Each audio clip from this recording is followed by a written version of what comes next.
अपूर्णांकाचे साधारण आपल्याला दोन प्रकार माहित आहेत, बरोबर. व्यवहारी अपूर्णांक आणि दशांश अपूर्णांक. मग व्यवहारी अपूर्णांकाचे आज जवळजवळ 12 ते 13 प्रश्न मी तुम्हाला समजावून सांगणार. 12 ते 13 प्रश्न म्हणजे 12 ते 13 वेगवेगळे टाईप बघायचे. प्रत्येक टाईप समजावून सांगितल्यानंतर त्याच्यावर आधारित एक प्रश्न तुम्हाला सोडवायला दिला जाईल. त्या प्रश्नाचं उत्तर लगेच सांगण्याचा प्रयत्न करायचा, बरोबर. मग बघा, व्यवहारी अपूर्णांकामधला पहिला प्रश्न काय, पुढीलपैकी सर्वात लहान अपूर्णांक कोणता. हा प्रश्न परीक्षेला पडतो. पर्याय दिलेले असतात चार पर्यायापैकी सर्वात लहान अपूर्णांक शोधायचा, बरोबर.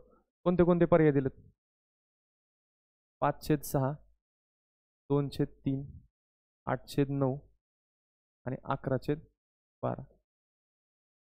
आता ह्याला तुम्ही दोन पद्धतीने सोडवू शकता. बघा, पहिल्या दोन अपूर्णांकामध्ये कोण लहान आहे ते बघायचं आणि शेवटच्या दोन अपूर्णांकामध्ये कोण लहान आहे ते बघायचं. परत ह्यातला लहान अपूर्णांक आणि ह्यातला लहान अपूर्णांक घ्यायचा आणि त्या दोघांमध्ये कोण लहान आहे ते बघायचं. सर्वात लहान अपूर्णांक तुम्हाला मिळून जाईल. अपूर्णांकामध्ये व्यवहारी अपूर्णांकातला आपण लहान मोठेपणा कसं ठरवतो, 5-15 तिरकस गुणाकार करतो, बरोबर. 5-15, 5 न 3 ला गुणलं 15 इकडे लिहिलं, 2 ने 6 ला गुणा, बेसक्क 12. 15 आणि 12 पैकी मोठं कोण आहे, 15 मोठं आहे, 12 काय लहान आहे. 12 लहान आहे म्हणजेच 2/3 हा अपूर्णांक काय लहान आहे आणि 5/6 हा अपूर्णांक काय मोठा आहे. ह्या दोघांमधला लहान अपूर्णांक कुठला, 2/3. आता इथं पण तिरकस गुणाकार करायचा, 12×8 = 96. तिरकस गुणाकार करताना जिकडचा अंश घेतलेला आहे, 8×12 केला ना, 12×8 = 96. जिकडचा अंश घेतलेला आहे त्या अंशाच्या साईडला तो गुणाकार लिहायचा. 8×12 किती, 96. 8 अंश आहे, बरोबर. 8×12 किती, 96. 8 ही कुठं आहे, अंशात आहे, म्हणून 96 कुठं लिहायचं, 8/9च्या साईडला लिहायचं. 11×9 = 99. अंश कुठला आहे, 11, तर 99 कुठं लिहायचं, 11/12च्या साईडला लिहायचं, बरोबर. ह्यापैकी 99 मोठा आहे, 96 लहान आहे, म्हणजेच 8/9 हा अपूर्णांक काय आला, लहान आला. आता ह्या दोघांपैकी लहान बघायचं. 92, 18 आणि 8×3 = 24. ह्या बाजूला लहान कोण आहे, 18, म्हणजेच 2/3 हा अपूर्णांक सगळ्यात लहान आला. ह्या दोघांपैकी लहान 2/3, ह्या दोघांमधला लहान 8/9 आणि ह्या दोघांमधला लहान 2/3, म्हणजे सर्वात लहान अपूर्णांक कुठला आला, 2/3. ही एक पद्धत आहे, बरोबर. 2/3 म्हणजेच पर्याय क्रमांक 2. ही एक पद्धत झाली. आता दुसरी पद्धत काय बघा, दुसऱ्या पद्धती तुम्ही असं सोडवू शकता, प्रत्येक अपूर्णांकाचं दशांश अपूर्णांकामध्ये कन्व्हर्जन करायचं. बघा, 5/6, 6 पेक्षा 5 लहान आहे, शून्याचा भाग बसेल, इथे घेतला पॉईंट, 5 वरती घेतला शून्य, किती झालं, 50. 6×8 = 48. 50 मधून 48 गेलं, किती राहिलं, 2. 2 वरती परत घेतला शून्य, किती झालं, 20. 7×18. 20 मधून 18 गेल्यानंतर परत किती राहिलं, 2. परत 2 वरती शून्य, परत 7×18, परत 20 मधून 18 गेल्यानंतर 2. पुढं भाग जाणार आहे, परंतु काय करायचं, दशांश चिन्हानंतर काय झालं, 2 घरापर्यंत सोडवायचं, ठीक आहे. त्यानंतर दुसरा अपूर्णांक कुठला आहे, 2/3. 3 पेक्षा 2 लहान आहे, कितीचा भाग बसेल, शून्याचा, पॉईंट. 2 वरती घेतला शून्य, 3×18. 20 मधून 18 गेलं, 2 राहिलं, परत त्याच्यावरती घेतला शून्य, किती झालं, 20. 3×18. अजून पुढे भाग जातोय, परंतु 2 दशांश तळापर्यंत सोडवायचं, ठीक आहे. त्यानंतर 8/9. इथं पण 8 9 पेक्षा लहान आहे म्हणल्यानंतर 9 ने जर 8ला भागायचं म्हणलं तर पहिल्यांदा शून्याचा भाग बसेल, इथं पॉईंट दिला, 8 वरती घेतला शून्य, किती झालं, 80. 9×8 = 72. 80 मधनं 72 गेलं, किती राहिलं, 8. परत 8 वरती घेतला शून्य, 9×8 = 72. पुढे भाग जातो, परंतु 2 दशांश तळापर्यंत सोडवायचं, ठीक आहे. त्यानंतर 11/12. इथं पण 11 12 पेक्षा काय लहान आहे, तर काय करायचं, पहिल्यांदा शून्याचा भाग बसेल, नंतर इथे घेतलं पॉईंट, 11 वरती घेतलं शून्य, किती झालं, 110. 12×8 = 96. 12×9 = 108. 110 मधून 108 गेलं, किती राहिलं, 2. 2 वरती घेतलं शून्य, किती झालं, 20. 12×1 = 12. 20 मधनं 12 गेलं, किती राहणार आहे, 8. परंतु पुढे भाग घालवायचा नाही, 2 दशांश तळापर्यंत भाग घालवला, थांबवायचं. दशांश अपूर्णांकामध्ये व्यवहारी अपूर्णांकाचं आपण काय केलं, दशांश अपूर्णांकामध्ये कन्व्हर्जन केलं, बरोबर. तर ह्यात सगळ्यात लहान अपूर्णांक तुम्हाला विचारलाय, मग सगळ्यात लहान दशांश अपूर्णांक कुठला आहे, 0.66, म्हणजेच 2/3 हा सर्वात लहान दशांश अपूर्णांक आहे. बरोबर, ही झाली दुसरी पद्धत. आणि आणखीन एक पद्धत सांगतो. समजली ही पद्धत? आता आणखीन एक पद्धत लक्षात घ्या. चारीच्या चारी जर तुम्ही अपूर्णांक बघितले, सगळे अपूर्णांक कसे आहेत? छेद अधिक अपूर्णांक आहेत. म्हणजेच छेद अधिक अपूर्णांक म्हणजे अंशापेक्षा छेद प्रत्येक ठिकाणी काय मोठा आहे. आणि प्रत्येक ठिकाणी अंशामध्ये छेदामध्ये फरक काय? इथं बघा, 5 मध्ये 6 मध्ये कितीचा फरक आहे? 1चा. 2 मध्ये 3 मध्ये कितीचा फरक आहे? 1चा. 8 पेक्षा 9 कितीने मोठा आहे? 1 न मोठा आहे. आणि 11 पेक्षा पण 12 कितीने मोठा आहे? 1 न मोठा आहे. म्हणजे अंशामध्ये आणि छेदामध्ये जर फरक सगळीकडे सारखा असेल, अंशामध्ये आणि छेदामध्ये फरक जर सगळीकडे सारखा असेल आणि सगळेचे सगळे अपूर्णांक जर छेदाधिक अपूर्णांक असतील, तर अशा केसमध्ये ज्याचा अंश आणि छेद, ज्या अपूर्णांकाचा अंश आणि छेद सगळ्यात लहान तो अपूर्णांक सगळ्यात लहान, ज्याचा अंश आणि छेद सगळ्यात मोठा तो अपूर्णांक मोठा. आपल्याला काय विचारलंय? सर्वात लहान अपूर्णांक विचारला. मग सर्वात लहान अपूर्णांक कुठला येईल? 2/3. आलं लक्षात? एकचाच फरक असावा असं काय नाही. सगळीकडं अंशामध्ये छेदामध्ये फरक जर सारखा असेल आणि सगळे अपूर्णांक जर छेद अधिक अपूर्णांक असतील, अशा केसमध्ये ज्याचा अंश आणि छेद सगळ्यात लहान तो अपूर्णांक सगळ्यात लहान, आणि ज्याचा अंश आणि छेद सगळ्यात मोठा तो अपूर्णांक सगळ्यात मोठा. आलं लक्षात? साधारण एक 2-3 पद्धतीने आपण सोडवू शकतो. जर लय कन्फ्युजन होत असेल तर आपलं तिरकस गुणाकाराची पद्धत वापरत जावा, किंवा मग दशांश अपूर्णांकामध्ये कन्व्हर्जन करून सोडवायचं. ठीक आहे? मग समजलं? मग ह्या पद्धतीने तुम्ही हा प्रश्न सोडवायचा. पुढीलपैकी सर्वात लहान अपूर्णांक कोणता?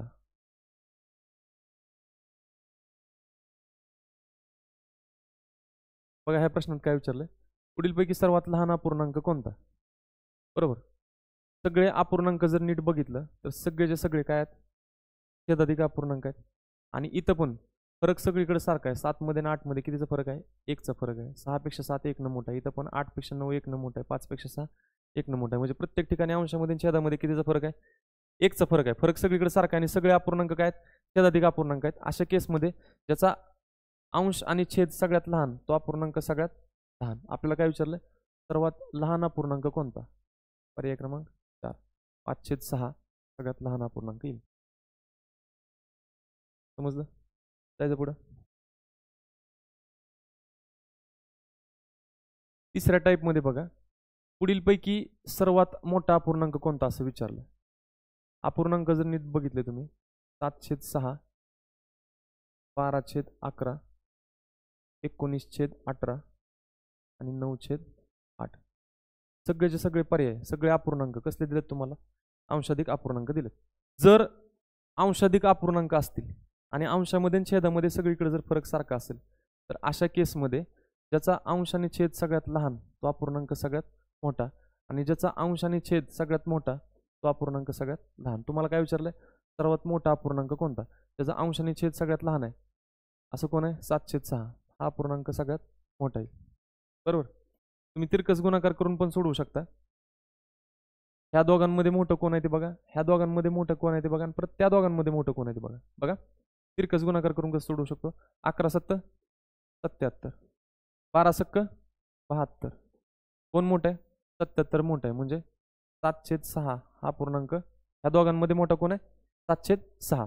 आता ह्या दोघांमध्ये बघायचं, 19/8, 19×5 95, 19×1 114, 19×7 133, 19×8 152, 18×9 162. ह्याच्यामध्ये 162 मोठा आहे. म्हणजे मोठा अपूर्णांक कुठला आहे? 9/8. आता ह्या दोघांमध्ये मोठं कोण आहे ते बघायचं. हा, 7×8 56, 9×6 54, 9×6 54. बरोबर बरोबर. मग 56 आणि 54 मध्ये मोठं कोण आहे? 56 मोठा आहे. म्हणजेच 7/6 हा पूर्णांक ह्याच्यापेक्षा मोठा आहे. मग ह्या दोघात हा मोठा आहे, ह्या दोघांमध्ये 9/8 मोठा आहे. 9/8 मध्ये 7/6 मध्ये मोठं कोण आहे? 7/6. म्हणजे सगळ्यात मोठा पूर्णांक कुठला आहे? 7/6. कळलं? परत एकदा रिपीट करतो बघा. दिलेले सगळे अपूर्णांक जर छेदाधिक असतील आणि अंशामध्ये छेदामध्ये फरक जर सगळीकडे सारखा असेल, तर ज्याचा अंश आणि छेद लहान तो अपूर्णांक लहान, ज्याचा अंश आणि छेद मोठा तो अपूर्णांक मोठा. आणि अंशाधिक अपूर्णांक असतील आणि फरक जर सगळीकडं सारखा असेल, सगळे दिलेले अपूर्णांक अंशाधिक असतील आणि प्रत्येक ठिकाणी अंशामध्ये छेदामध्ये फरक जर सारखा असेल, तर अशा केसमध्ये ज्याचा अंश आणि छेद सगळ्यात लहान तो अपूर्णांक सगळ्यात मोठा, आणि ज्याचा अंश आणि छेद सगळ्यात मोठा तो अपूर्णांक सगळ्यात लहान. समजलं? मग ह्या पद्धतीने तुम्ही हा प्रश्न सोडवायचा. डायरेक्ट सांगा. हा, पुढीलपैकी सर्वात मोठा अपूर्णांक कोणता? 6/5. कसं ठरवलं? सर्वात मोठा अपूर्णांक विचारलाय. सगळेचे सगळे पर्याय बघितले, 13/12, 6/5 आणि 9/8. प्रत्येक ठिकाणी अंश हा छेदापेक्षा मोठा आहे, म्हणजे अंशाधिक अपूर्णांक आहेत. आणि सगळीकडे फरक कितीचा आहे अंशामध्ये छेदामध्ये? प्रत्येक अपूर्णांकामध्ये अंशामध्ये छेदामध्ये फरक कितीचा आहे? 1चा आहे. मग फरक सारखा आहे आणि सगळे अंशाधिक अपूर्णांक आहेत, तर अशा केसमध्ये ज्याचा अंश आणि छेद सगळ्यात लहान तो अपूर्णांक सगळ्यात मोठा. 6/5 हा अपूर्णांक सगळ्यात मोठा आहे. समजलं? जायचं पुढं. 5व्या प्रश्नामध्ये काय दिलं बघा. 3/4, 2/3, 5/6, 1/2 आणि 4/5 हे अपूर्णांक चढत्या क्रमाने लिहिल्यास मधोमध कोणता अपूर्णांक येईल? अपूर्णांक किती आहेत? 1, 2, 3, 4, 5 अपूर्णांक आहेत. चढत्या क्रमाने लिहा किंवा उतरत्या क्रमाने लिहा, मधला अपूर्णांक मध्येच राहणार आहे. बरोबर? चढत्या क्रमाने कसं असतं रे? चढत्या क्रमाने लिहायला सांगितलं. चढता क्रम म्हणजे कसा असतो? सगळ्यात लहान अपूर्णांक पहिल्यांदा येईल, त्याच्यापेक्षा थोडा मोठा, त्याच्यापेक्षा मोठा, आणि सगळ्यात मोठा अपूर्णांक कुठे येईल? शेवटी येईल. तर मग काय करणार तुम्ही? अपूर्णांक जर नीट बघितले तर सगळे कसले अपूर्णांक आहेत? छेदाधिक अपूर्णांक आहेत. आणि प्रत्येक ठिकाणी अंशामध्ये छेदामध्ये कितीचा फरक आहे? 1चा फरक आहे. बरोबर? छेद प्रत्येक ठिकाणी अंशापेक्षा कितीने मोठा आहे? 1 मोठा आहे. मग छेदाधिक अपूर्णांक असतील आणि सगळीकडे जर फरक सारखा असेल अंशामध्ये छेदामध्ये, तर ज्याचा अंश आणि छेद सगळ्यात लहान तो अपूर्णांक सगळ्यात लहान. मग सगळ्यात लहान कोण येईल? 1/2. याच्यापेक्षा मोठं कोण येईल? 2/3. याच्यापेक्षा मोठं कोण येईल? 3/4. एकूण अपूर्णांक 5 आहेत, तर 3 नंबरचा अपूर्णांक म्हणजे बरोबर काय असणार आहे? मधला अपूर्णांक असणार आहे. पुढच्या अपूर्णांक लिहायची गरज नाही. हा, मधोमध असणारा अपूर्णांक कुठला येईल? 3/4. पर्याय क्रमांक 3. समजलं? 3/4 नंतर कोण येईल? 4/5 येईल. ह्याच्यानंतर काय येईल? 5/6. मधोमध असणारा अपूर्णांक कुठला? 3/4.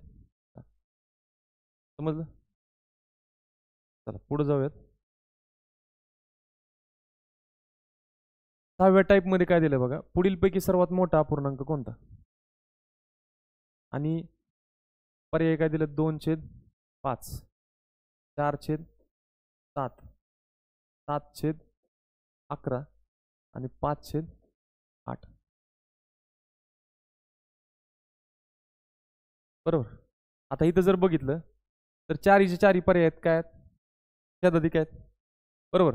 अंशामध्ये छेदामध्ये कितीचा फरक आहे? 2 मध्ये 5 मध्ये इथं 3चा फरक आहे. 4 मध्ये 7 मध्ये इथं 3चा फरक आहे. 7 मध्ये 11 मध्ये इथं 4चा फरक आहे. 5 मध्ये 8 मध्ये इथं कितीचा फरक आहे? 3चा फरक आहे. मग इथं पहिल्या, दुसऱ्या आणि चौथ्या या तिघांमधला सगळ्यात मोठा आणि राहिलेला कोण? 7/11. ह्या दोघांपैकी जो मोठा असणार आहे तो सर्वात अपूर्णांक काय असणार आहे? मोठा असणार. बरोबर? फरक जर सगळीकडे सारखा असेल आणि छेदाधिक अपूर्णांक असेल तर काय असतं? त्याचा अंश आणि छेद सगळ्यात मोठा तो अपूर्णांक सगळ्यात मोठा. ह्या तिघांपैकी सगळ्यात मोठा कोण आहे? 5/8 सगळ्यात मोठा आहे. 7/11 आणि 5/8 ह्या दोघांपैकी मोठं कोण आहे ते बघा. 7×8 56, 11×5 55. 56 मोठा आहे, म्हणजेच ह्या दोघांपैकी 7/11 हा अपूर्णांक काय? मोठा. समजलं? बरोबर ना? 3 अपूर्णांक असे होते जिथं अंशामध्ये छेदामध्ये फरक सगळीकडे काय होता? सारखा होता. एकटा अपूर्णांक हा असा आहे 7/11. ह्याच्यामध्ये कितीचा फरक आहे? अंशामध्ये छेदामध्ये 4चा फरक आहे. म्हणजे जिथं फरक सगळीकडे सारखा आहे तिथं नियम लावायचा कुठला? जिथं सगळीकडे फरक सारखा आहे, ज्या 3 अपूर्णांकामध्ये फरक सगळीकडे सारखा आहे त्या तिघांमध्ये कुठला नियम लागेल? छेदाधिक अपूर्णांक असेल आणि फरक जर अंशामध्ये छेदामध्ये सगळीकडे जर सारखा असेल तर ज्याचा अंश आणि छेद सगळ्यात मोठा दिसतो तो अपूर्णांक सगळ्यात मोठा. मग ह्या तिघांपैकी सगळ्यात मोठा कोण झालं? 5/8.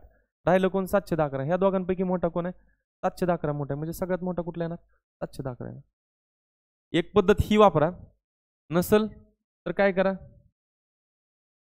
ह्या दोघांमध्ये कोण मोठं आहे ते बघा, ह्या दोघांमध्ये कोण मोठं आहे ते बघा, परत त्या दोघांमध्ये ठरवा. आलं लक्षात? कसं करायचं बघा. हा, तिरकस गुणाकाराची पद्धत वापरायची. 2 7 14, 5 चौक 20. या दोघांपैकी मोठं कोण आहे 20. 20 मोठं आहे म्हणजे या दोघांपैकी 4/7 हा अपूर्णांक मोठा आहे. ह्या दोघांपैकी बघा 7 × 56, 11 × 55 कोण मोठं आलं 56. म्हणजेच ह्या दोघांपैकी मोठा कोण आला 7/11. आता ह्या दोघांपैकी मोठं बघायचं हा 11 चोक 44, 7 7 49 कोण मोठं आहे 49. म्हणजे ह्या दोघांमध्ये कोण मोठं आलं 7/11. ह्या दोघांमध्ये 4/7 मोठा आहे, ह्या दोघांमध्ये 7/11 मोठा आहे आणि ह्या दोघांमध्ये 7/11 मोठा आलं. म्हणजे सगळ्यात मोठा अपूर्णांक कुठला 7/11. पर्याय क्रमांक 3. असं केलं तरी चालतं. समजलं जायचं पुढं. 7व्या प्रश्नामध्ये काय दिलंय बघा, पुढीलपैकी सर्वात मोठा अपूर्णांक कोणता. 7/8 दिलाय पहिला अपूर्णांक, दुसरा अपूर्णांक दिला 4/7, तिसरा दिलाय 13/21 आणि चौथा दिलाय 15/18. सर्वात मोठा अपूर्णांक विचारलाय. इथं कितीचा फरक आहे 7 मध्ये आणि 8 मध्ये 1चा फरक आहे. 4 मध्ये आणि 7 मध्ये कितीचा फरक आहे 3चा फरक आहे. 13 मध्ये आणि 21 मध्ये कितीचा फरक आहे 8चा फरक आहे. 15 मध्ये आणि 18 मध्ये कितीचा फरक आहे 3चा फरक आहे. सगळे छेदाधिक अपूर्णांक आहेत, परंतु फरक इथं 1चा, इथं 3चा, इथं 8चा, परत इथं 3चा. त्यापेक्षा काय करा तिरकस गुणाकार करून ह्या दोघांपैकी मोठं कोण आहे ते बघा, ह्या दोघांपैकी मोठं कोण आहे ते बघा आणि परत त्या दोघांमध्ये कोण मोठं आहे ते बघा. सगळ्यात मोठा अपूर्णांक भेटून जाईल. तिरकस गुणाकार 7 7 49, 8 चोक 32 कोण मोठा आहे 49. म्हणजे ह्यातला 7/8 हा अपूर्णांक मोठा आहे. आता ह्या दोघांमध्ये बघा 13 × 18 करायचं. 18 2 36, 18 1 54, 4 हातचे 5, 18 1 18 आणि 5 किती झालं 23, 234. 15 1 15, 5 हातचे 1, 15 2 30 आणि 1 31 कोण मोठं आलं 315 मोठं आलं. म्हणजेच 15/18 मोठा आहे. ह्या दोघांमध्ये बघायचं 18 पंच 90, 18 सक्क 108, 18 7 126. 15 8 120 कोण मोठा आहे 126 मोठा आहे. म्हणजेच ह्यातला 7/8 हा अपूर्णांक मोठा आहे. आलं लक्षात. ह्या दोघांपैकी 7/8 मोठा आहे, ह्या दोघांपैकी 15/18 मोठा आहे आणि ह्या दोघांपैकी 7/8 मोठा आहे. म्हणजे सगळ्यात मोठा अपूर्णांक कुठला येईल 7/8. पर्याय क्रमांक 1. समजलं सोपं आहे. चला 8व्या प्रश्नामध्ये काय विचारलंय बघा, पुढीलपैकी सर्वात लहान अपूर्णांक कोणता. 11/32, 8/23, 13/38 आणि 18/53. काय करणार इथं तिरकस गुणाकार करून सोडवायचं बरोबर. 11 × 23 करायचं. 11 3 33, 3 हातचे 3, 11 2 22 आणि 3 किती झालं 25, 8 2 16, 6 हातचे 1, 8 3 24 आणि 1 25. 253 आणि 256 पैकी लहान कोण आहे 253 लहान आहे. म्हणजे ह्यातला लहान अपूर्णांक कुठला आला 11/32. आता ह्या दोघांपैकी कोण लहान आहे ते बघा आणि त्या दोघांमधलं लहान कोण आहे ते बघायचं बरोबर. इथं पण तिरकस गुणाकार करा. 13 3 39, 9 हातचे 3, 3 5 65 आणि 3 किती झालं 68, 18 8 144, 4 हातचे 14, 18 3 54 आणि 14 किती झालं 54 आणि 14 किती झालं 68. 689 आणि 684 पैकी लहान कोण आहे 684 लहान आहे. म्हणजे ह्यातला लहान अपूर्णांक कुठला आला 18/53. तिरकस गुणाकार करायचा. 11 3 33, 3 हातचे 3, 11 5 55 आणि 3 किती झालं 58, 18 2 36, 6 हातचे 3, 18 3 54 आणि 3 किती झालं 57. 583 आणि 576 पैकी लहान कोण आहे 576 लहान आहे. सगळ्यात लहान अपूर्णांक कुठला आला 18/53. पर्याय क्रमांक 4. समजलं जायचं पुढं. 9व्या प्रश्नात नीट लक्ष जर दिलं तर काय दिलं बघा 5/9, 4/7, 6/11 आणि 3/5 हे अपूर्णांक उतरत्या क्रमाने लिहिलंस शेवटून दुसरा अपूर्णांक कोणताही. कुठले अपूर्णांक दिलेत 5/9, 4/7, 6/11 आणि 3/5. सगळे कसले अपूर्णांक आहेत छेदाधिक अपूर्णांक आहेत, परंतु फरक सगळीकडे काय वेगवेगळा आहे. तर 4चा फरक आहे. 5 मध्ये 9 मध्ये कितीचा फरक आहे 4चा. इथे कितीचा फरक आहे 3चा. इथे कितीचा फरक आहे 5चा. इथे कितीचा फरक आहे 2चा बरोबर. त्यामुळं सारखा फरक असणारा तर नियम लागू होत नाही. बरोबर. ह्याला काय करू शकतो, त्यांनी नीट बघा काय दिलंय, उतरत्या क्रमाने लिहिल्यास शेवटून दुसरा अपूर्णांक कोणता येईल. शेवटून दुसरा अपूर्णांक, उतरता क्रम कसा असतो, सगळ्यात मोठा अपूर्णांक त्याच्यापेक्षा लहान, त्याच्यापेक्षा लहान, त्याच्यापेक्षा लहान. सगळ्यात लहान आहे तो शेवटी येणार आणि त्याच्यापेक्षा थोडासा मोठा आहे तो त्याच्या अलीकडे येणार. मग काय करा, काय करायचं, त्या दोघांपैकी लहान अपूर्णांक इथे येईल, त्या दोघांपैकी लहान अपूर्णांक इथे येईल, ह्या दोघांपैकी जो लहान आहे तो सगळ्यात शेवटी येईल आणि ह्या दोघांपैकी जो मोठा आहे तो शेवटून 2 नंबरला येणार ना. आलं का लक्षात. हां, शेवटून 2 नंबरचा अपूर्णांक मिळवायचा तर काय करायचं, हां तिरकस गुणाकार करा. 5 7 35, 9 चौक 36. ह्याच्यापैकी लहान कोण आहे, 35 लहान आहे, म्हणजेच 5/9 हा काय लहान आहे. हां, 5 30, 3 गुणिले 11 किती झालं 33. त्यात लहान कोण आहे, 30 लहान आहे, म्हणजे ह्या दोघांमध्ये लहान कोण आहे, 6/11. आता ह्यांचा तिरकस गुणाकार करा. 11 5 55, 9 सक्क 54. लहान कोण आहे, 54 लहान आहे, म्हणजे सगळ्यात लहान अपूर्णांक कुठला आहे, 6/11 हा सगळ्यात शेवटी येणार. आणि ह्याच्यापेक्षा थोडासा मोठा कोण आहे, 5/9 हा शेवटून 2 नंबरला येणार. मग शेवटून दुसरा अपूर्णांक कुठला आहे, 5/9. समजलं, शेवटून दुसरा अपूर्णांक कुठला, 5 पर्याय क्रमांक 1. समजलं हा टाईप. काय केलं आपण, लक्षात आलं.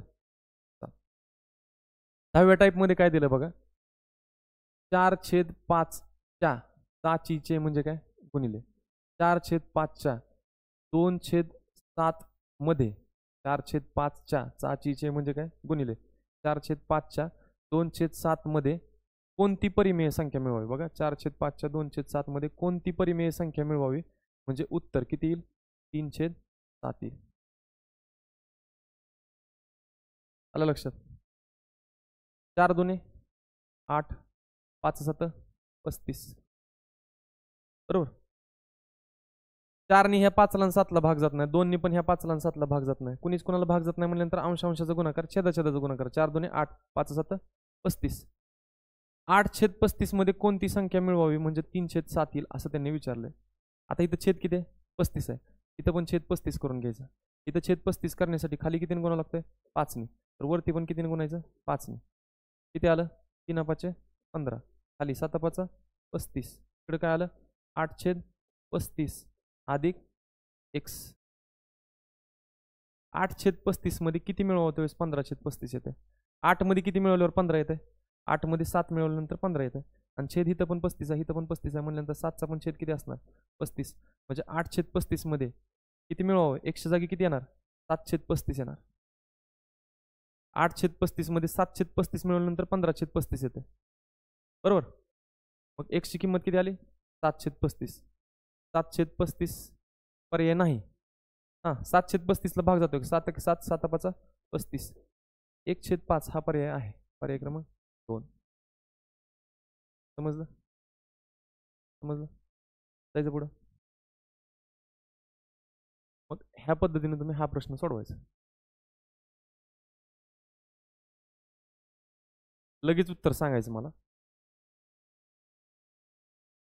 1/16 सगळ्यांचे येते, येते बघा चेक करू. 3/4 च्या म्हणजे गुणिले 7/12 मध्ये कोणती संख्या मिळवावी, कोणती परिमेय संख्या मिळवावी म्हणजे उत्तर 1/2 येईल असं विचारलं. बरोबर. 3/4 च्या म्हणजे गुणिले 7/12 मध्ये कोणती संख्या मिळवावी, कुठली संख्या मानली आपण x, कोणती संख्या मिळवावी म्हणजे उत्तर 1/2 येईल. आपल्याला x ची किंमत मिळवायची. हा भाग जातोय, 3 1 3 3 चौक 12, 7 1 7, 4 चौक 16. बरोबर ना, 7 1 7 अंशांशाचा गुणाकार छेदाछेदाचा गुणाकार. भाग जात असेल तर घालवायचा, जिथपर्यंत जातो तिथपर्यंत घालवायचा आणि नसेल जात तर मग छेदाछेदांचा गुणाकार आणि अंशांशांचा गुणाकार करायचा. 7 1 7, 4 चौक 16 अधिक x बरोबर 1/2. इथं छेद 16, इथं 16 करण्यासाठी खाली किती गुणावं लागतं 8नी, वरती पण किती गुणलं 8नी. हां 8 1 8 छेद 8 2 16. 7 मध्ये किती मिळवल्यानंतर 8 येईल, 1 मिळवल्यानंतर आणि छेद किती राहील 16. 7/16 मध्ये 1/16 मिळवल्यानंतर काय येतं 8/16. तेच पर्याय क्रमांक 1. समजलं. x ची किंमत किती आली 1/16. आलं का लक्षात. आले सगळ्यांचं? ठीक आहे, चांगली गोष्ट. काय दिले बघा पुढच्या टाईपमध्ये, 5/6च्या 3/5 मधून कोणती परिमेय संख्या वजा करावी म्हणजे उत्तर 1/4 येईल. 5/6च्या म्हणजे गुणिले 3/5 मधून कोणती संख्या वजा करावी माहित नाही आपल्याला, कुठली मानली आपण, x, म्हणजे उत्तर किती येईल 1/4. अगोदर गुणाकार करायचा. हा, 5 1 5, 5 1 5, बरोबर. 3 1 3, 3 2 6, 1 गुणिले 1 किती 1, खाली बे 1 बे, वजा x बरोबर 1/4. 1/2 म्हणजे काय, अर्धा आहे. अर्ध्यातून किती वजा केल्यानंतर 1/4 म्हणजे काय, पाव आहे. अर्ध्यातनं किती वजा केल्यानंतर पाव येईल, अर्ध्यातनं पाव वजा केल्यानंतर म्हणजेच किती, अर्ध्यातनं 1/4 वजा केल्यानंतर 1/4 येणार, बरोबर ना. अर्ध्यातनं पाव भाग वजा केला की किती येणार, पाव भाग येणार. नसेल तर काय करा, इथं छेद किती आहे 4 आहे, इथं 4 करण्यासाठी खाली कितीने गुणलं 2ने, खाली 2ने गुणलं तर वरती पण कितीने गुणायचं 2ने, बे 1 बे, खाली बे 2 4, वजा x बरोबर 1/4. 2 मधून किती वजा केल्यानंतर 1 येते, 2 मधून 1 वजा केल्यानंतर 1 येते, आणि छेद तर दोन्हीकडे समान आहे, 4 तो इथं लिहायचा 4. 2/4 मधनं x च्या जागी किती यावं लागेल, 1/4 यावं लागेल. त्यावेळेस 2/4 मधून 1/4 वजा केल्यानंतर 1/4 येते. समज, ह्या पद्धतीने तुम्ही हा प्रश्न सोडवायचा.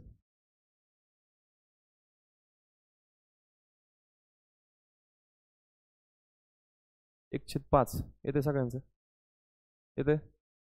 काय दिलंय प्रश्नामध्ये बघा, 4/7च्या 1/2 मधून कोणती परिमेय संख्या वजा करावी म्हणजे उत्तर 3/35 येईल, बरोबर. बे 1 बे बे 2 4 भाग जातोय, बे 1 बे, खाली 7 1 7, वजा x बरोबर 3/35. इथं छेद 35 आहे, इथं 35 करण्यासाठी खाली कितीने गुणणार 5ने, खाली 5ने गुणलं तर वरती पण कितीने गुणणार 5ने, 5 2 किती झालं 10, खाली किती झालं 5 7 35, वजा x बरोबर 3/35. तर मला सांगा 10 मधून किती वजा केल्यानंतर 3 येईल, 10 मधून 7 वजा केल्यानंतर किती येते 3 येते, आणि छेद 35 आहे तो इथं लिहायचा, म्हणजे 10/35 मधून 7/35 वजा केल्यानंतर उत्तर किती येते 3/35. 7/35 पर्यायात नाही, 7 1 7 7 5 35 भाग जातोय, म्हणजेच किती आलं 1/5. 1/5 पर्याय क्रमांक 4. कळलं, आले सगळ्यांचं. चला 14व्या प्रश्नामध्ये काय दिलं बघा, 2/7 मध्ये 1/7 ची दुप्पट किती वेळा मिळवावी म्हणजे उत्तर 4 येईल. लक्ष द्या, 2/7 मध्ये मिळवायचं आहे, काय मिळवायचं आहे 1/7 ची दुप्पट. आता मला सांगा 1/7 ची दुप्पट काय येईल, 1/7 ची दुप्पट करण्यासाठी 1/7 ला कितीने गुणणार आपण, 2 ने गुणणार, बरोबर ना. 2 पट करायची म्हणल्यावर कितीने गुणणार 2 ने, बे 1 बे छेद 7, 1/7 ची दुप्पट किती आली 2/7. मग त्यांनी काय म्हणलंय 2/7 मध्ये 1/7 ची दुप्पट म्हणजेच 1/7 ची दुप्पट म्हणजेच काय 2/7 किती वेळा मिळवावं लागेल, किती वेळा मिळवावं लागेल म्हणजे उत्तर काय येईल 4 येईल. इथं छेद किती आहे 7 आहे, ह्याला किती छेद आहे 1 आहे, इथं छेद 7 आहे तर इथं पण 7 करून घ्यायचं, खाली 7 ने गुणावं लागेल, वरती पण किती गुणणार 7 ने गुण, बरोबर. इथं छेद 7 आहे, इथं किती आहे 1 आहे, ह्याला 7 करण्यासाठी खाली 7 ने गुणावं लागतं, वरती पण किती गुणलं 7 ने गुणलं, किती आलं 7 चोक 28 छेद 7. मग 2/7 मध्ये 2/7 किती वेळा मिळवावं म्हणजे 28/7 येईल.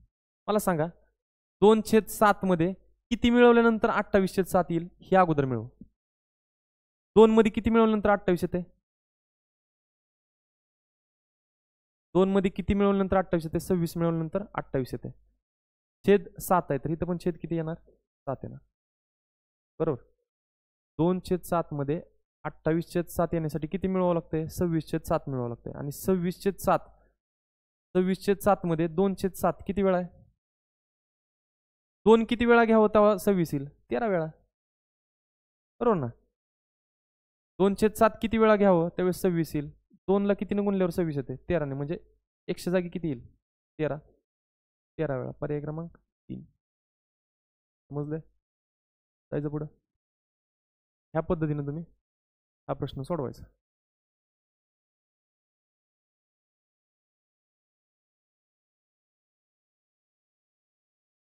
बेचाळीस सगळ्यांचं येते, सगळ्यांचं येते का बघा. काय दिलं प्रश्नामध्ये?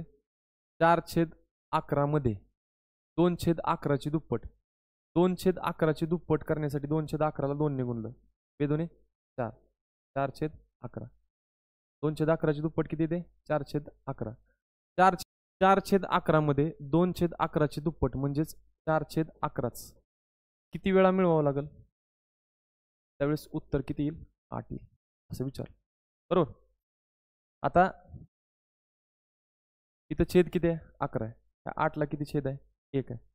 11 करण्यासाठी खाली कितीने गुणावं लागतंय? 11ने. तर अंशात पण कितीने गुणायचं? 11. हां. 4/11 मध्ये 4/11 किती वेळा मिळवावं? त्यावेळेस 11/8 88 छेद 11/1 11 मिळेल. 4/11 मध्ये 4/11 किती वेळा मिळवावं? त्यावेळेस 88/11 मिळेल. मला सांगा 4 मध्ये किती मिळवल्यानंतर 88 येते? 4 मध्ये 84 मिळवल्यानंतर काय येते? 88 येते. आणि छेद 11 लिहा. कळलं? 4 मध्ये 84 मिळवल्यानंतर काय येते? 88 येते. छेद किती घ्यायचा? 11 घ्यायचा. मग 4/11 मध्ये 84/11 मिळवल्यानंतर 88/11 येते. 84 मध्ये 4 किती वेळा बसते? 84 मध्ये 4 किती वेळा बसते? 84ला काय करायचं? 4 ने भागायचं. 84ला 4 ने भागा. हां. 4 दुने 8 आणि 4/1 4. म्हणजे 4/11 21 वेळा घ्यावं. त्यावेळेस किती येते? 84/11 येते. आणि 84/11 4/11 मध्ये मिळवलं की काय येते? 88/11. 88/11 म्हणजेच काय? 8 आहे. समजलं? 4/11 मध्ये 84/11 मिळवल्यानंतर 88/11 येते. आणि 84/11 येण्यासाठी 4/11 किती वेळा घ्यावा लागणार? 4/11 जेवढ्या वेळा घेणार छेद समान आहे म्हणल्यानंतर 11 घेणार. आणि 84 ही बेरीज कोणाची येणार? वरच्या अंशाची. म्हणजे 4 4 4 ची बेरीज 84 येणार. मग 4 4 4 किती वेळा घ्यावं लागतं 84 येण्यासाठी? 21 वेळा घ्यावं लागतं. पर्याय क्रमांक 1. 42 ही उत्तर येऊ शकत नाही. तर किती येते? 21 येते. समजलं? गडबड करत जाऊ नका. शांत डोक्याने सोडवायला शिकायचं. सोपे प्रश्न चुकण्याचे चान्सेस जास्त असतात. बरोबर. एका संख्येच्या 3/5च्या 2/3 मध्ये 15 मिळवल्यास तीच संख्या मिळते. तर ती संख्या कोणती? एक संख्या कुठली ती माहित नाही. किती मानली? x. या संख्येच्या म्हणजे गुणिले 3/5च्या एका संख्येच्या म्हणजे xच्या 3/5च्या म्हणजे काय? आणखीन एकदा गुणिले 2/3 मध्ये 15 मिळवल्यानंतर परत कुठली संख्या मिळते? तीच संख्या म्हणजे x मिळते. तर ती संख्या कोणती? हां. भाग जातो का इथं? घालवा. 3×1 3 3×1 3. 2 गुणिले 1 2 आणि 2 गुणिले x किती झालं? 2x. खाली 5×1 5 अधिक 15 बरोबर x. आता x ची किंमत मिळवायची म्हणल्यानंतर x वाली पद एकत्र करायची. 2x/5 ला पलीकडे पाठवा. अलीकडे कोण राहील? 15. पलीकडे कोण आहे? x. 2x/5 इकडे अधिक आहे. पलीकडे गेल्यानंतर वजा 2x/5 येईल. याला कोणताच छेद नाही म्हणजे कोणता आहे? 1 आहे. छेद समान केल्याशिवाय तर आपण बेरीज वजाबाकी करू शकत नाही. मग इथं छेद 5 आहे. तर इथं 5 करण्यासाठी खाली कितीने गुणलं? 5 ने गुणलं. छेदात 5 ने गुणलं तर अंशात पण कितीने गुणावं लागणार? 5 ने गुणावं लागणार.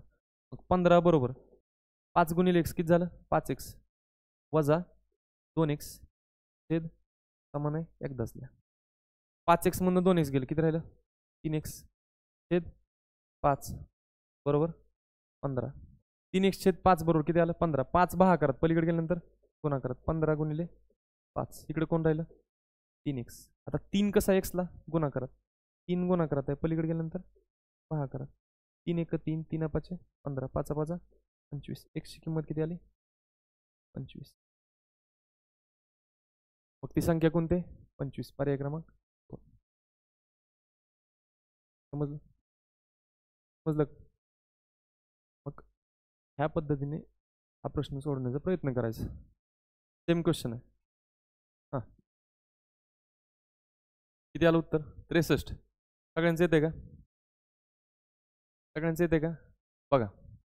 एका संख्येच्या 2/3च्या 5/6 मध्ये 28 मिळवल्यास तीच संख्या मिळते, तर ती संख्या कोणती? संख्या कुठली मानली आपण? एक्स. या संख्येच्या म्हणजे एक्सच्या 2/3च्या म्हणजे आणखीन एकदा गुणी केले 5/6 मध्ये 28 मिळवल्यानंतर परत तीच संख्या मिळते, म्हणजे कुठली संख्या मिळते? एक्स मिळते. एका संख्येच्या म्हणजे एक्सच्या 2/3च्या 5/6 मध्ये 28 मिळवल्यानंतर परत तीच संख्या मिळते, कुठली संख्या मिळते? एक्स. तर ती संख्या कोणती? हा भाग जातोय का? 1 बे 6. हा 5 गुणिले 1 किती झालं? 5. 5 गुणिले x किती झालं? 5x छेद 3 त्रिक 9 अधिक 28 बरोबर x. 5x छेद 9 ला पलीकडे पाठवा, इकडे कोण राहिलं? 28 पलीकडे x. 5x छेद 9 अधिक पलीकडे गेल्यानंतर वजा 5x छेद 9. समजतंय? 5x छेद 9 इकडे अधिक आहे, पलीकडे गेल्यानंतर वजा. इथं छेद कोणीच नाही, म्हणजे कोण आहे? 1 आहे. मग इथं 9 आहे, इथं 9 करण्यासाठी खाली 9 न गुणलं तर वरती मग किती गुणणार? 9 ने. वरती किती झालं? 9x. 9x मधून 5x गेलं, किती राहिलं? 4x. आणि छेद इथं पण 9 आहे, इथं पण 9 आहे, तर एकदाच लिहा. समजलं? इकडं अलीकडे किती राहिलं? 28. मग 9 भागाकारात इकडे गेल्यानंतर गुणाकारात 28 गुणिले 9 आणि इकडे कोण राहिलं? 4x. 4x ला गुणाकारात आहे, पलीकडे गेल्यानंतर भागाकारात 4 1 4 4 7 28. x बरोबर 9 7 63. बरोबर आहे उत्तर. पर्याय क्रमांक 2 बरोबर आहे तुमचं. समजलं? जायचं पुढं. 18व्या प्रश्नात काय दिलंय बघा? एका संख्येच्या 1/3 मधून त्या संख्येचा 1/4 वजा केल्यास उत्तर 25 येते, तर ती संख्या कोणती? एक संख्या किती मानली? x. एक्सच्या 1/3 मधून त्याच संख्येचा म्हणजेच एक्सचाच 1/4 काय करायचा? वजा करायचा, त्यावेळेस उत्तर किती येते? 25 येते, तर ती संख्या कोणती? हा x गुणिले 1 किती झालं? x/3 वजा x गुणिले 1 किती झालं? x/4 बरोबर. छेद समान करायचं. कसं करायचं? तिरकस गुणाकार करायचा. x गुणिले 4 किती झालं? 4x इकडे लिहायचं. x गुणिले 3 किती झालं? 3x इथं लिहायचं. मध्ये काय वजा बाकी इथं लिहायचं. आणि छेदांचा गुणाकार करायचा. 3 चौक 12 एकदाच लिहायचं खाली. x गुणिले 4 4x, x गुणिले 3 3x मध्ये वजा बाकी आणि 3 चौक 12 छेद समान झालं. बरोबर. पलीकडं 25 12 भागाकारात पलीकडे गेल्यानंतर गुणाकारात 25 गुणिले 12 4x मधून 3x गेले, किती राहिलं? x. तर x बरोबर किती येईल? 25 2 50 0 हातचे 5 25 1 25 आणि 5 किती? 300. x ची किंमत किती आली? 300. पर्याय क्रमांक 3. समजलं? समजलं? ह्या पद्धतीने तुम्ही असाच सेम प्रश्न आहे हा मी सोडवायचा.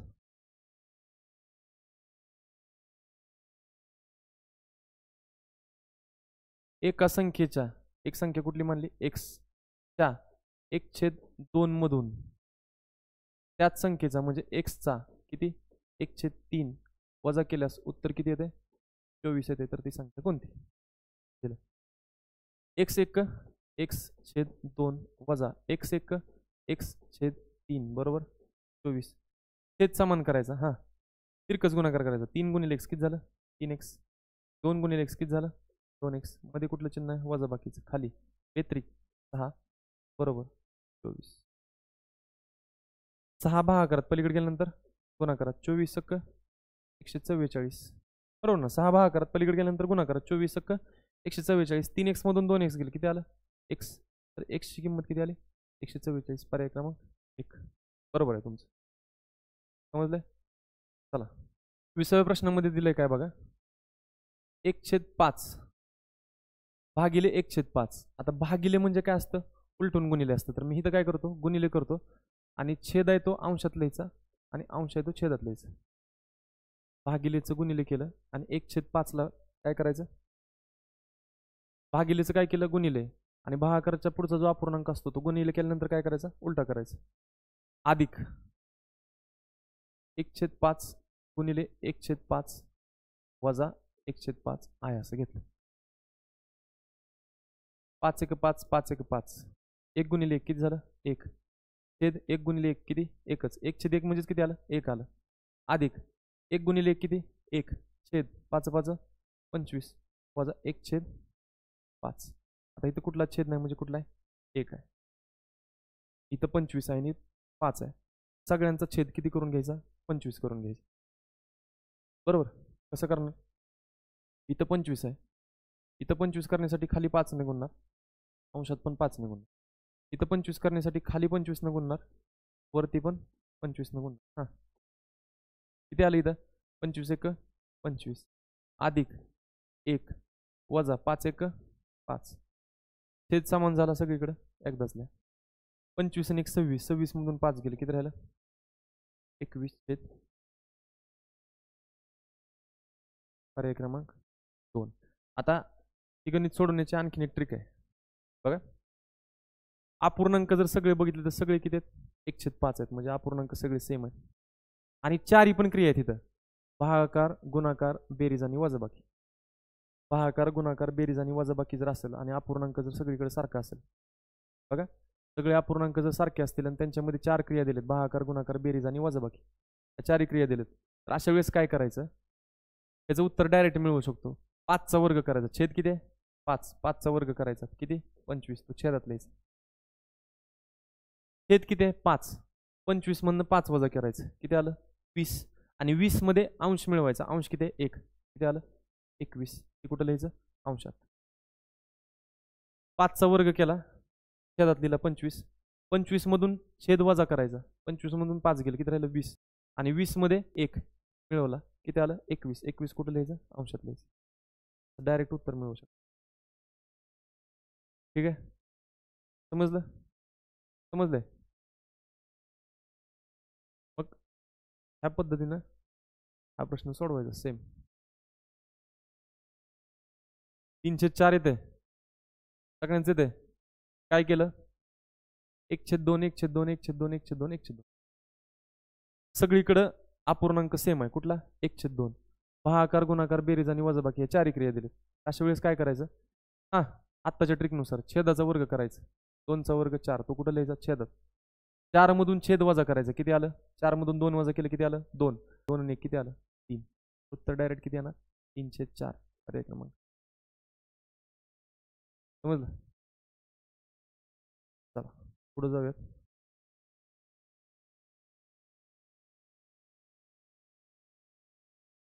22व्या प्रश्नामध्ये काय दिलं बघा, 36.4/5 भागिले 24.4/5 बरोबर किती.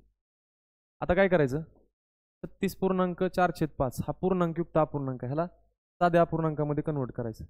36 5 180 अधिक अंश किती झालं, 36 5 180 अधिक 4 किती झालं 184/5 भागिले 24 5 120, 120 आणि 4 किती झालं 124/5.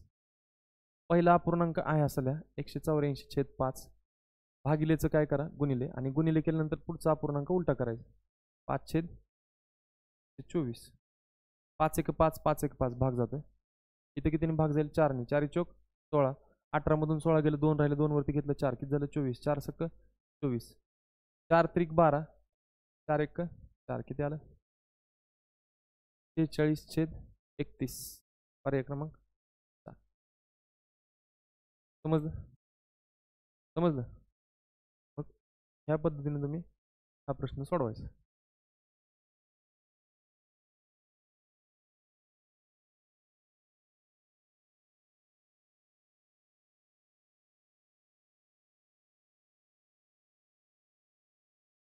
(37/25) सगळ्यांचे येते बघा. हां 27 चोक 108 आणि 3 किती झालं 111/4 भागिले 18 चोक 72 आणि 3 75/4, 111/4 भागिलेचं काय होणार गुणिले, आणि पुढचा अपूर्णांक त्याचा गुणाकार व्यस्त करायचा 4/75 भाग जातोय 4 1 4 4 1 4, इथं पण 3 न भाग जाईल, 3 त्रिक 9, 11 मधून 9 गेलं किती राहिलं 2, 2 वरती घेतलं 1 किती झालं 21, 3 7 21, 3 दुने 6, 7तून 6 गेलं किती राहिलं 1, 1 वरती घेतलं 5 किती झालं 15, 3 5 15 बरोबर आहे. 37 25 येते उत्तर. पर्याय क्रमांक